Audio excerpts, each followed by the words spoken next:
Okay, I want first of all to express my gratitude to Go-Ed for inviting me to come here and talk to you. I feel very privileged to be invited. And then I will also say that I just realized I'm the only one to represent the future, and actually it's a little bit scary, but I could also think of it as an opportunity. I'll do my best anyway, and let me first tell you what the background of our group in Wageningen University is. We do work on microalgal production. We are very much interested in, should we say, an array of different products, but we do not go into details about processing the microalgal biomass. We are interested in producing the algae with the highest amount of photosynthetic efficiency and at the lowest cost. We consider that the most natural way or most profitable way to make algal production useful for a number of industrial applications. So we don't engage much in downstream processing. We do not engage much in polyunsaturated fatty acids. We are occupied with oil production as such, and as such, of course, we believe that we have something to offer in that respect. Let me first show you something very interesting. This beautiful tree you can see here. It was a photograph taken from southern Spain, and I don't know whether you can see that there is something very special about that photograph. A person like myself coming from a northern country immediately notices that there is something strange. There is a completely black shadow of the tree. You can almost see all the tiny details of the single individual leaves in the shadow. And that just for us signals that the irradiation, the solar irradiation that is all about our work, how to design the irradiation transformation into microalgal biomass, consists entirely and only of direct sun rays. Our solar irradiation in the north of Europe is predominantly diffuse. That means we hardly see any shadow. Suddenly, we see this amazing picture that really focused our attention on the climate we had arrived in. And southern Spain is one of our playgrounds where we do quite some work on reactor development. And also in Wageningen, being more or less the opposite part of the solar irradiation spectrum that is utilized for microalgal production, is also going to be a future test ground for big outdoor scale testing of different systems. So we are rapidly on the way to provide comparative insight in what the different systems really can do for you. So this is, should we say, a first impression that I can give of where we are today. What can the microalgal production really do to provide raw materials for you in the future? First, a little bit about what I'm going to talk about. First, the microalgal products. That will lead into some questions about photosynthesis and photosynthetic efficiency. That's rather important to understand that term. And that, of course, raises questions to what is our real raw material. That's light.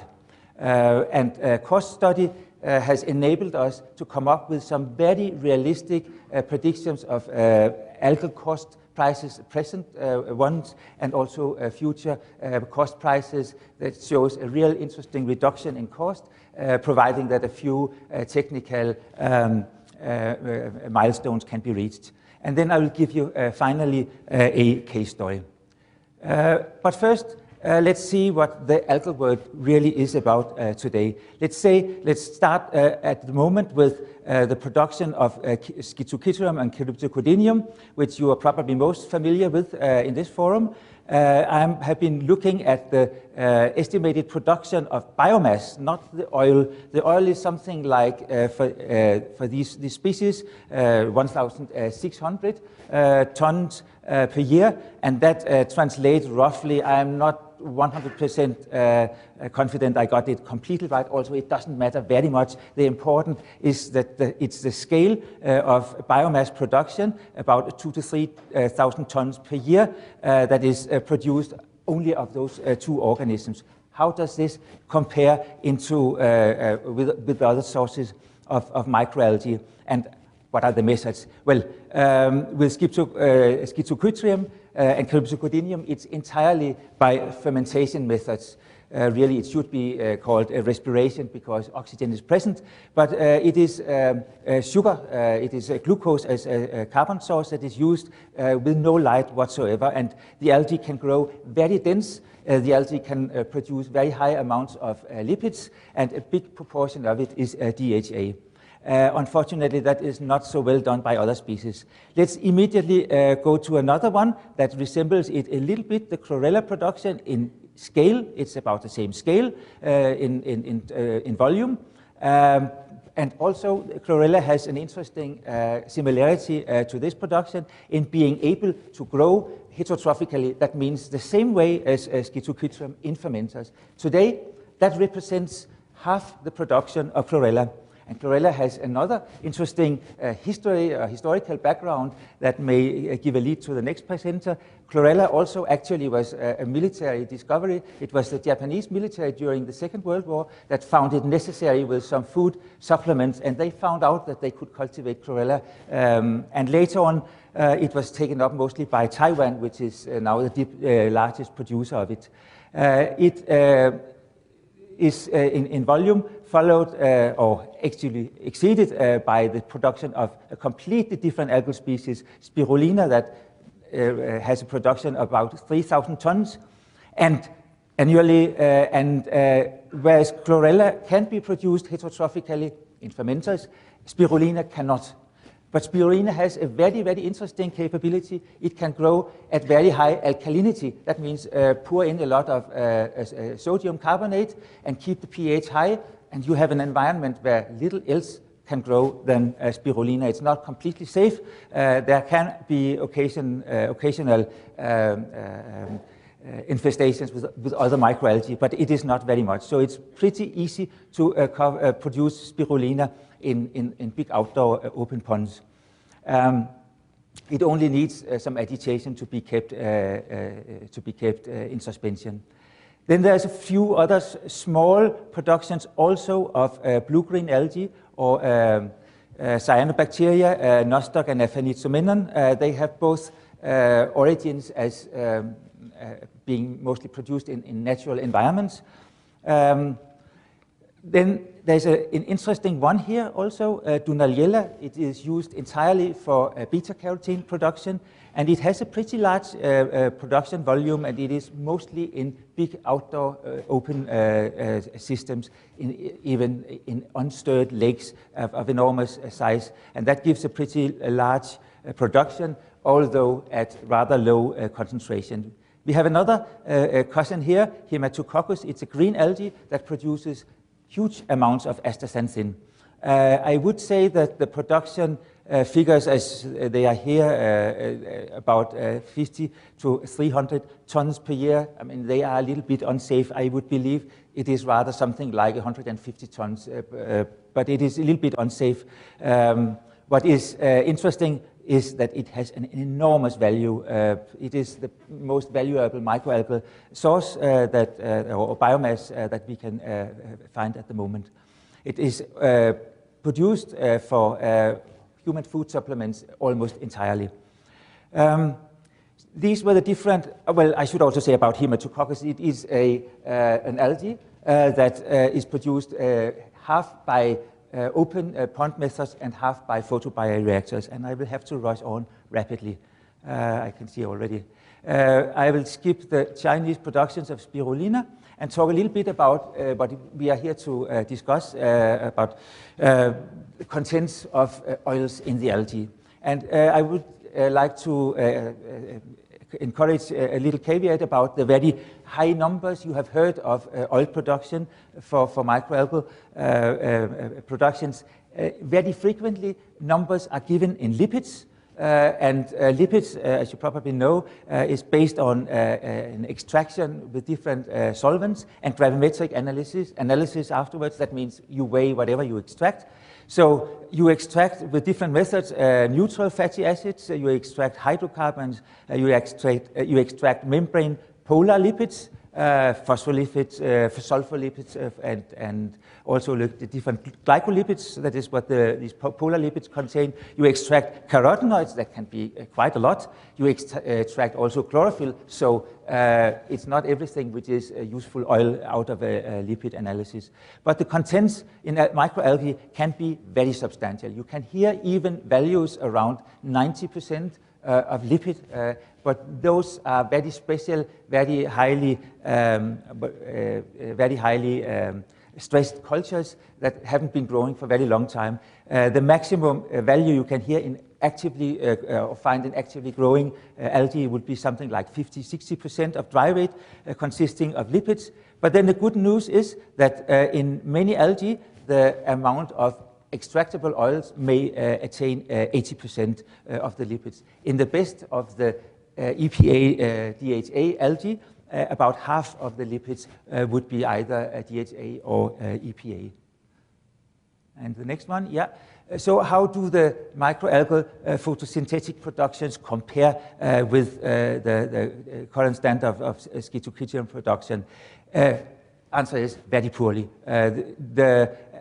In volumetric terms, the volumetric, that means the milligram of EPA or DHA produced per day per liter of reactor volume is actually only something like 1/20th of or even 1/50th of the schizochitosan similar level. A little intermediary figure would be the one from Nitzschia alba, an algae that can grow also heterotrophically and benefit from the same possibilities of being fed by chemicals rather than by this difficult light that remains a problem for the other algae. So we'll have to look a little bit at the production, the photosynthetic production, and see what it is that limits our productivity in these systems. It is all about the take-up of carbon dioxide and the production of glucose from it. Each time one carbon molecule is taken up and reduced into glucose, two NADPH molecules is required for this reduction, and those two NADPH molecules are produced in these so-called light reactions that removes, with the use of 8 photons, removes these electrons and from a water molecule with the consequence that oxygen is bubbling away and transfers these electrons into NADPH that thereby is reduced into NADPH, and this process can go on. That actually means that every time we will have one carbon dioxide molecule reduced, we shall need 8 photons.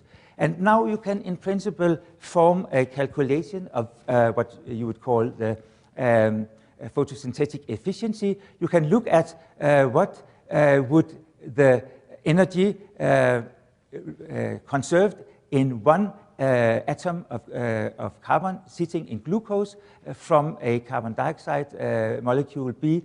That would be 479 kilojoules per mole of these units. And how many photons and what is the energy of those equivalent photons would you need? Here in this calculation, it has been assumed that it is photons by this wavelength and that we would have to use 10 of them, not 8 as I mentioned before. 10 of them to fix one molecule of carbon dioxide.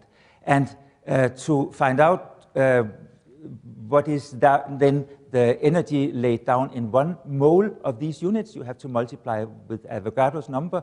You have to take Planck's constant and the speed of light and divide by the wavelength of the light. That is red light that is used here. And then you find out that the photosynthetic efficiency of this process is 27%. You simply divide 479 by 761, and you reach 27%. Does this mean that we get 27% of the energy in the sunlight light conserved in our glucose? No, it does not, because this was red light, and the real sunlight consists of UV and IR. And one thing more, all photons produce roughly the same yield, whether they are blue, energy rich, or red, energy poor. So the blue, so first of all, the infrared and ultraviolet part of it is a complete waste. Algae do not, or no photosynthetic organism, except from bacterial photosynthesis, can benefit from IR or UV. And then again, there's a loss of this extra energy that simply is dissipated, the extra energy in the short wave photons. That is wasted also. At the end, of course, this photosynthetic energy conversion in the pigments is not 100% efficient. And in the end, what remains is about 9% of the original sunlight that can be conserved in the algal biomass. And what algal biomass is that? That is actually glucose. And everybody knows that algae is a little bit more than other things than only glucose. So can we reach this 9% in reality, in real algal biomass? No, this is a theoretical maximum. If we also need proteins and DNA, RNA, whatever, to be formed, it also takes energy. So the actual theoretical maximum yield of the photosynthesis is rather closer to 7%. And time is passing. But so how close to 7% can we get with our cultures? That actually is what we would like to see. We also have to look at the light, how much value or how much energy do we have in the light. I've given you two here, annual irradiation, total irradiation curves. One for a very sunlight-rich area, southern Spain. It doesn't get very much better. So with these 3.5 total, 3.5 gigajoule per year per square meter, you have more or less what you can expect to get in a very sunny, wonderful place. You can have it distributed a little bit nicer from a production point of view. You see, this is a typical year as well in southern Spain as in the Netherlands. And here you have approximately half the total irradiation, about I'm sorry, I actually swapped the two localities. Of course, the high one, the green one, is the Spanish, and the red one is Huelva, south of Spain. And how I think we may be, because I am running low of time, should skip the small details of the light and pass on to the, a real day in the north of Europe looks very much like this. On the average, you have this irradiation in energy terms over the day, and what it really is a lot of variability because of cloudiness. This factor, we don't actually know how much that reduces photosynthetic efficiency, but there's a few papers out that says that for two individual algae, it is about 10% of the photosynthetic efficiency that goes or is lost on this account. I find it so strange that with this field that is often accused of being so overworked since many years compared to the contributions we have made to food and to energy, that a factor as that is completely overlooked. But anyhow, assuming that this average light intensities or irradiations is what the algae will see and react at, we will be able to make a budget on the algal production cost. Let me first tell you how that study was built in.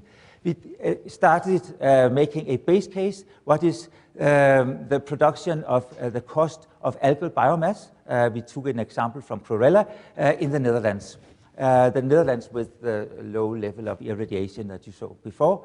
The algal biomass was equivalent with algal biomass with a lipid content of 30%. So if you are looking at biomass figures, just consider that about 30% of this biomass is lipid and 80% might be oil. So about 25% of the algal biomass is actually a useful oil.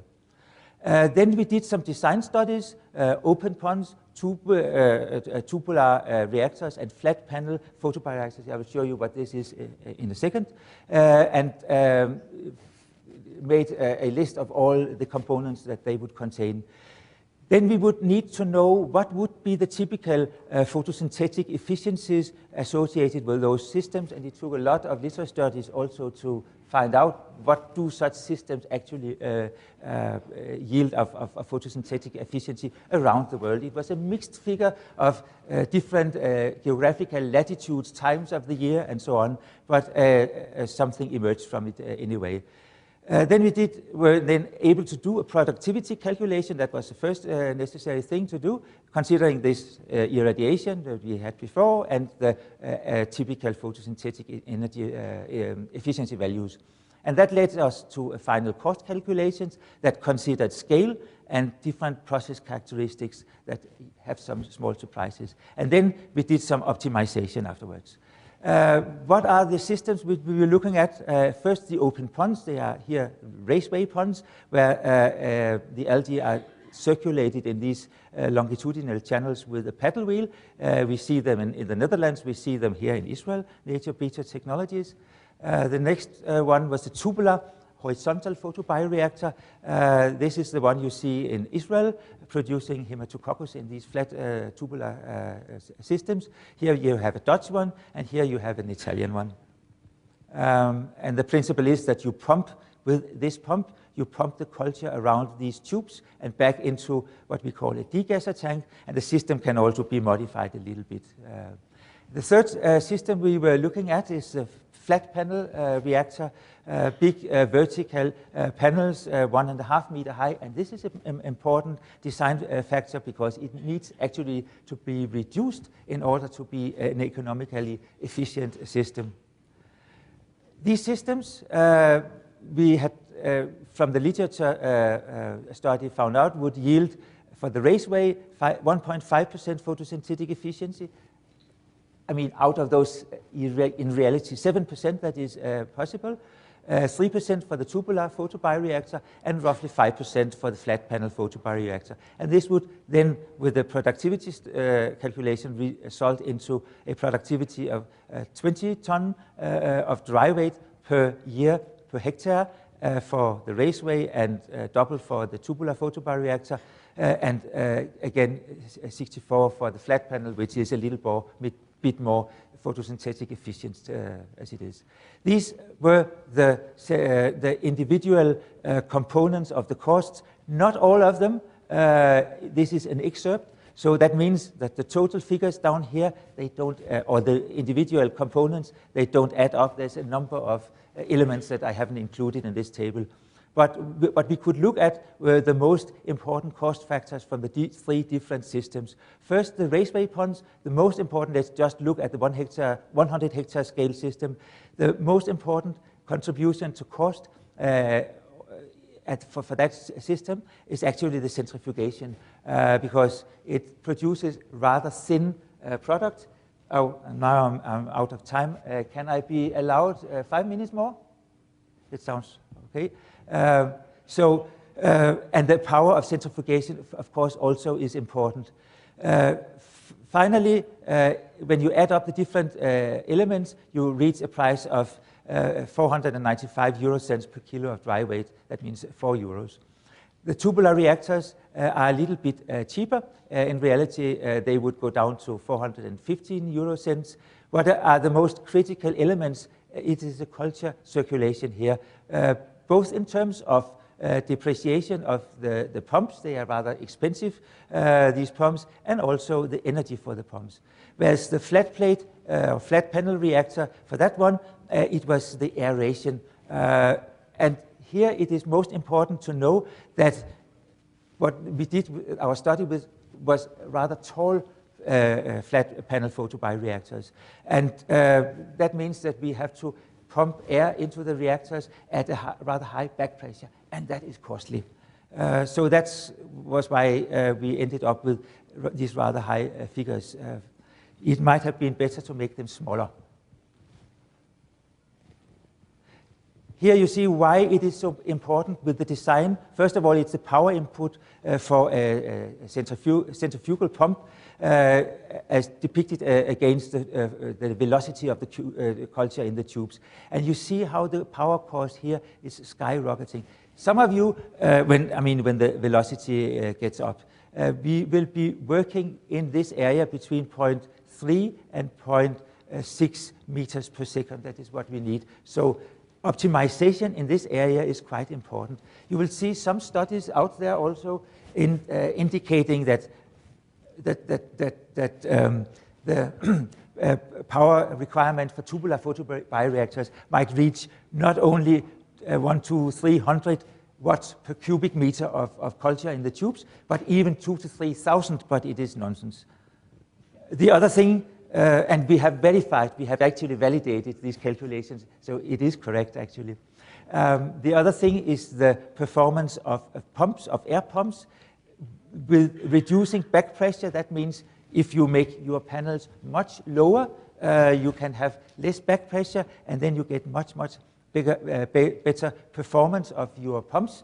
The efficiency, energy efficiency of such, that is a root blower, can actually reach more than 90% when you reach 100 millibar of back pressure. Can you do a reactor with 100 millibars of back pressure?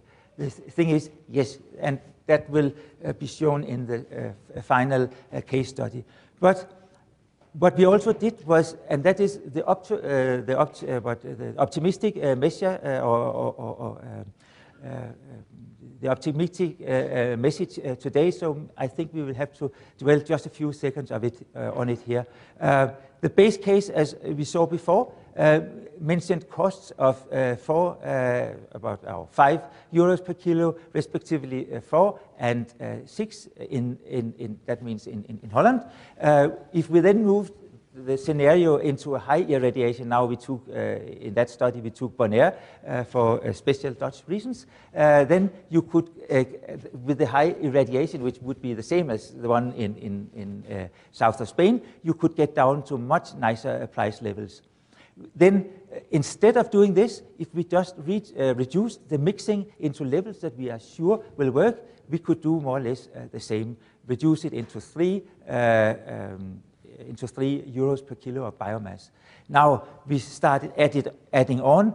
Could we get us somebody donating the carbon dioxide? It's a very big cost factor. In these years of hysteria of climate change, it remains a very strange question that we have to pay so dearly for our carbon dioxide.